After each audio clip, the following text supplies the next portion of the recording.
For 5,000 pesos, boss, tawagan mo yung misis mo. Sabihin mo, nagloko ka. Kailangan maniwala siya, ha? Pag hindi siya maniwala, wala kang 5K. Kaya? Sige po, bro. Hello. Hello, darling.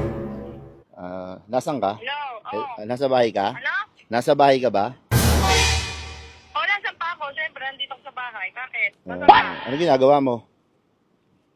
Nanonood. Ano pinapanood mo? Cartoons. Meron sana kasing gustong sabihin. Meron sana akong gustong sabihin. Oo. Kaya lang, Ano? meron sana akong sasabihin sa'yo, kaya lang malalaman mo rin kasi sa iba eh. Kaya parang gusto ko nang aminin.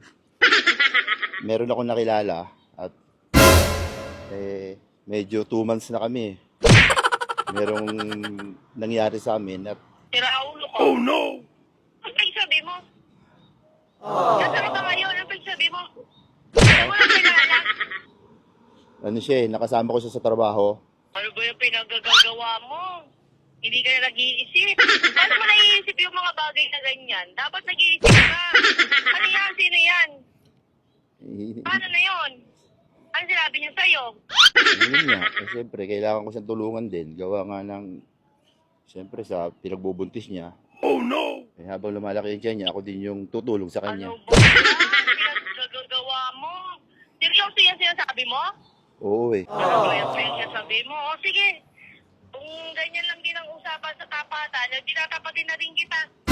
O, naging kami rin ang pinsan mo. Gusto mo pala ng Anong tapatan? pinsan? Sino pinsan? Hindi kami ng pinsan mo.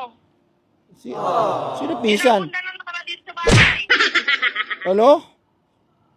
Totoo ba yan? What the hell? Ano gusto mo eh? Totoo yan? Oo, kami. Naging kami rin. Ano yan? Matagal na yan o kailan lang? Kaya lang din. Sobra naman yan. Hindi na totoo yan? Hello? Totoo yan? Oo. Sorry, boss. Sorry. Kasi gusto mo ng tapatan eh, di tapatan. Sobrang sakit Sorry, naman boss. yan. Sorry, boss. Boss, yung 5,000. 5,000.